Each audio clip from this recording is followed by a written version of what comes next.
不好！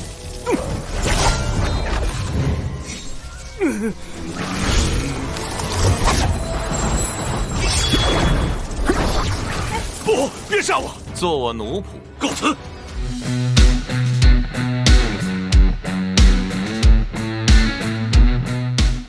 Halo guys, halo semuanya. Selamat datang kembali bersama Mimin di channel Alur Cerita Film. Dan bagaimana kabar kalian? Mimin selalu doakan agar kalian dalam keadaan baik dan sehat selalu. Untuk kali ini Mimin akan merangkum sebuah film Donghua yang berjudul Martial Master untuk part yang ke-50. Bagi kalian semua yang belum sempat menonton video-video sebelumnya, Mimin saranin untuk menontonnya ya. Linknya ada di deskripsi. Oke, tanpa berlama-lama lagi, Mimin akan masuk dalam alur cerita Martial Master. Di video terakhir kemarin, budak hitam mengeluarkan serangga pemakan rohnya untuk melacak keberadaan asal-usul formasi Qin-Chen. Lalu Qin-Chen tahu kalau serangga pencari roh memiliki persepsi yang sangat tajam. Dan ia tidak bisa membiarkan serangga itu menemukan sumber formasinya. Qin-Chen pun langsung menyerang ke arah budak hitam dengan formasi pedangnya.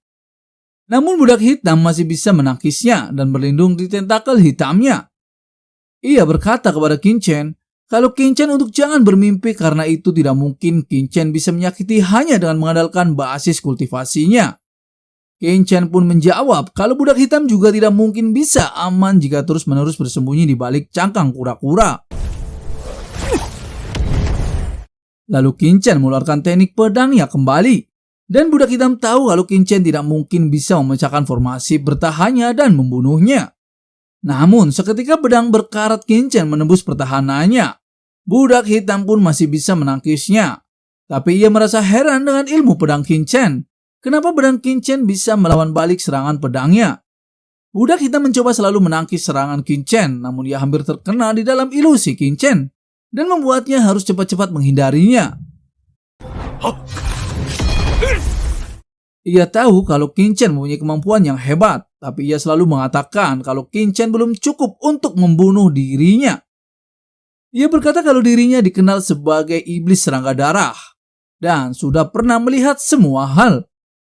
Budak hitam pun mengeluarkan botol hitamnya yang berisi ribuan iblis serangga darah dan langsung menyerang ke arah Qin-Chen. Qin-Chen mencoba mengonternya dengan pedang berkaratnya. Qin-Chen pun sangat terkejut karena iblis serangga darah itu mencoba memakan pedang berkarat Qin-Chen. Lalu Qin-Chen buru-buru menarik pedangnya kembali. Untungnya pedang berkaratnya tidak apa-apa.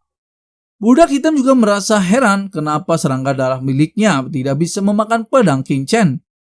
Lalu budak hitam mencoba menyerang kembali dengan serangga iblis darahnya. Qin-Chen pun kewalahan di saat ia mengcounter serangan dari budak hitam. Karena serangga iblis darahnya bisa menembusnya. Budak hitam mengatakan kepada Qin-Chen untuk jangan melawannya. Ia meminta Qin-Chen untuk membuka formasinya dan menyerahkan api roh darahnya, serta warisan ibu kota selatan kuno kepadanya. Kalau Qin-Chen memberikannya, mungkin ia bisa mengampuni hidupnya. Qin-Chen pun menjawab kalau ia pikir budak hitam tidak terkalahkan. Dan ia langsung menyerang kembali ke arah serangga iblis darah itu dengan api roh darah teratai hijaunya. Dan membuat budak hitam itu tercengang. Karena Qin-Chen benar-benar bisa menyempurnakan api roh darah teratai hijau miliknya. Ia tahu kalau selama hidupnya ia belum pernah melihat siapapun dapat memperkuat api roh darah teratai hijaunya. Tapi kenapa Qin-Chen bisa melakukannya? Lalu Qin-Chen tahu kalau serangga itu sebenarnya adalah serangga pemurnian api yang legendaris. Qin-Chen juga mengatakan kalau serangga api lebih menakutkan daripada semut pemakan ki. Ia merasa heran dengan budak hitam yang mempunyai banyak serangga aneh. Budak hitam pun berkata kalau Qin-Chen ternyata tahu tentang serangga pemurnian api. Karena Qin-Chen tahu tentang serangga pemurnian apinya yang begitu mengerikan, ia meminta Qin-Chen untuk menyerah kepadanya. Selama Qin-Chen menyerah sekarang, budak hitam akan menunjukkan kebaikan dan mengampuni hidup Qin-Chen.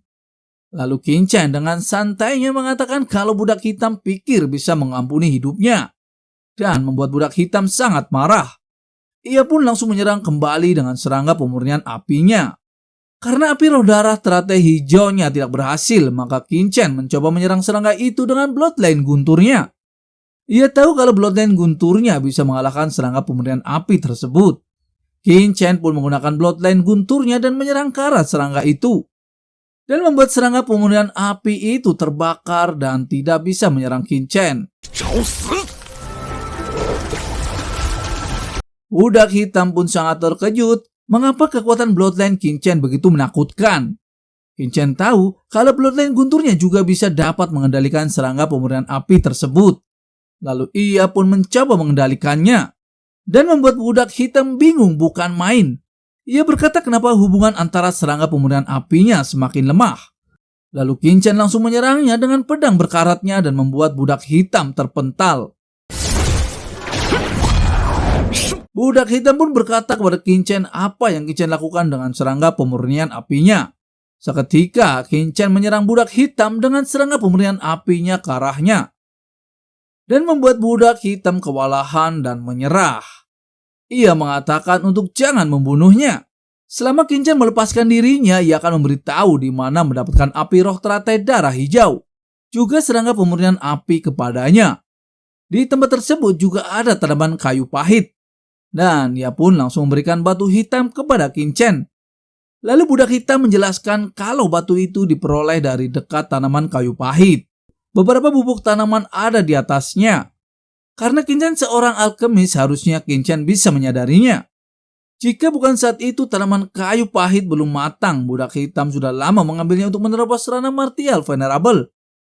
Lalu Kincen tahu kalau batu itu memang memiliki tanaman kayu pahit, dan ia ingin tahu tempat kayu pahit tersebut. Namun budak hitam meminta Kincen untuk membiarkan pergi terlebih dahulu. Kincen langsung mengatakan tidak mau dan tidak ada tawar-menawar dalam situasi saat ini. Selama ada tanaman kayu pahit, Kincen mungkin bisa membiarkan budak hitam hidup dan membiarkan pergi. Jika tidak mengatakannya juga tidak masalah, maka Kincen akan membunuhnya sekarang juga.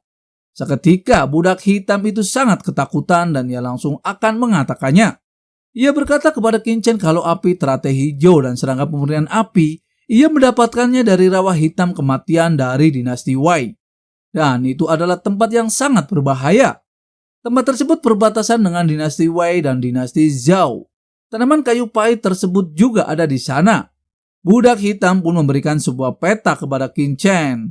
Lalu Kincen pun membuka peta tersebut dan menyimpannya. Dan dia tahu kalau batu itu sama sekali tidak dari rawa hitam kematian, melainkan seharusnya ada di tempat seperti bawah tanah, gua, atau tempat lainnya. Mungkin juga semacam tempat rahasia. Dan Kincen akan membiarkan satu kesempatan terakhir kepadanya. Jika tidak, Kincen akan membunuhnya. Lalu budak hitam menjelaskan kalau tanaman kayu pahit itu sebenarnya memang ada di rawa hitam kematian. Pintu masuknya terletak di danau yang ditandai dalam peta tersebut, dan ada formasi yang menyelimutinya. Dengan keterampilan formasi Kincen seharusnya bisa menemukan danau tersebut. Karena budak hitam sudah mengatakan semuanya, ia meminta Kincen untuk melepaskannya. Kincen pun akan melepaskannya, namun ia minta botol hitam yang ada di tangannya. Karena ia tahu kalau seharusnya botol itu didapatkan dari rawa hitam kematian. Kincen juga tahu kalau botol hitam itu khusus digunakan untuk melihara serangga roh unik. Budak hitam itu pun hanya pasrah dan memberikan botol kesayangannya. Tapi ia mengatakan, jika Kincen tidak membiarkan pergi, ia tidak akan melepaskan Kincen bahkan jika menjadi hantu. Ia pun memberikan botol hitam itu kepada Kincen. Lalu budak hitam berkata untuk melepaskan dirinya. Kincen pun berkata kalau dirinya hanya di ranah martial ancestor. Mana mungkin bisa membohongi dirinya. Seketika Kincen pun melepaskan dan membebaskannya. Budak hitam berkata hari ini ia memang menyelipkan serangga darah ke lengannya. Ia pun berterima kasih kepada Kincen dan berpamitan. Namun Kincen mengatakan sangat disayangkan jika langsung pergi, karena ia tahu kalau budak hitam sedang sekarat. Kincen juga mengatakan kepadanya untuk mempersiapkan diri setelah kembali. Lalu budak hitam berkata apa maksudnya. Kincen menjelaskan kalau botol hitam itu memang harta karun. Tapi budak hitam harus memanipulasi semut memakan ki dan serangga pemurnian api di dalamnya agar bisa mendapatkannya. Sayangnya orang yang meninggalkan botol tidak memiliki niat baik dan ada larangan aneh di botol tersebut. Ia juga menjelaskan agar dapat terus memelihara serangga roh unik itu, maka harus menggunakan darah dan jiwanya. Budak hitam pun terkejut. Kenapa Kincen mengetahuinya? Qin Chen mengatakan setelah memegang botol itu, roh budak hitam tidak stabil sebelumnya. Yang lebih buruk lagi adalah penipisan esensi darahnya, dan hidupnya kurang dari setengah tahun lagi. Lalu budak hitam meminta solusi kepada Qin Chen. Qin Chen pun berkata kalau ia bisa menyembuhkannya. Caranya tidak hanya bisa menghilangkan bahaya tersembunyi di tubuhnya, bahkan bisa membuatnya memasuki ranah martial venerable dalam setengah tahun. Budak hitam pun ingin tahu bagaimana caranya. Qin Chen dengan begitu santainya mengatakan caranya adalah dengan menjadi pelayannya. Namun budak hitam tidak mau dan mengatakan kepada Qin Chen untuk jangan bermimpi. Untuk meyakinkannya, Qin Chen langsung mencoba memurnikan botol hitam tersebut. Budak hitam pun sangat terkejut karena Qin Chen langsung bisa memurnikan botol hitam tersebut. Karena saat ia bekerja keras selama 3 hari hanya bisa mengendalikannya. Qin Chen mengatakan kembali kepadanya jika tidak ingin menjadi pelayannya, kenapa ia tidak kunjung pergi. Qin Chen berpikir apakah budak hitam akan membunuhnya. Lalu bagaimana keseruannya, Mimin akan bahas di part berikutnya ya. Terima kasih semuanya.